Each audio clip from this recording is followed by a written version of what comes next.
Hello বন্ধুরা, কেমন আছেন? আশা করছি ভালো আছেন। আলহামদুলিল্লাহ, আমিও ভালো আছি। আজকে দেখেন আমি এমন জায়গায় আইছি, শ্রীরামপুর।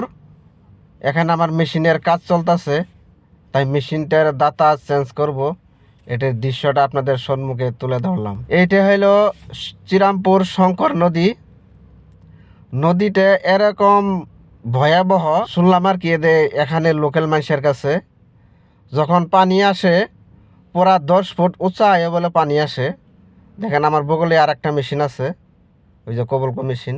আর পানি তো কয় লাগে না, অনেক ঠান্ডা পানি, প্রচুর ঠান্ডা। আমি হাত দিয়ে দেখলাম, ঠান্ডার কথা কিন্তু বলা যায় না, আর এত ঠান্ডা পানি। আমি দেখেন এই যে আমার মেশিনটা সার্ভিসিং করলাম, হাইড্রোলিক চেঞ্জ করলাম। এখন আমি দাতাগুলো চেঞ্জ করব। দাতাগুলো কিভাবে চেঞ্জ করি, এটার দৃশ্যটা আপনাদের কাছকে পাট পাট করে কইরে তুলে ধরবো। ভিডিওটা দেখতে থাকুন, অল্প লম্বা হবে। আর ভালো লাগলে শেয়ার করে অন্যজনকে দেখার সুযোগ করে দিবেন। দেখেন এই যে আমি দাতা চেঞ্জ করতেছি, আগের দাতাগুলো খুলতেছি। দেখেন আপনার তার এই পর্যন্ত দেখেন নাই পকলেনের দাতা কিভাবে চেঞ্জ করে।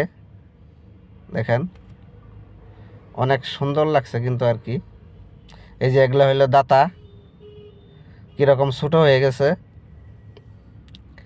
এই যে ড্রাইভার হ্যান্ডিম্যান ওরা কিন্তু দাতাগুলা লাগাবে। আমরা নিয়ে আইছি নতুন দাতা। নতুন দাতাগুলো আপনাদেরকে দেখাবো। দেখেন এইটা হলো মেশিন, পুরানগুলো খোলা শেষ। এই দেখেন আমি নতুনগুলো লাগাইছি। দেখেন বাকেটটা এখন দেখতে কিন্তু অনেক ভালো লাগে, মালও বেশি উঠবে। আর ভিডিওটা যেতে পারেন শেয়ার করে অন্যজনকে দেখার সুযোগ করে দিবেন। দেখেন আমরা কিন্তু এই যে 4 চাকা নিয়েছি, অনেক দূর শ্রীরামপুর গেট।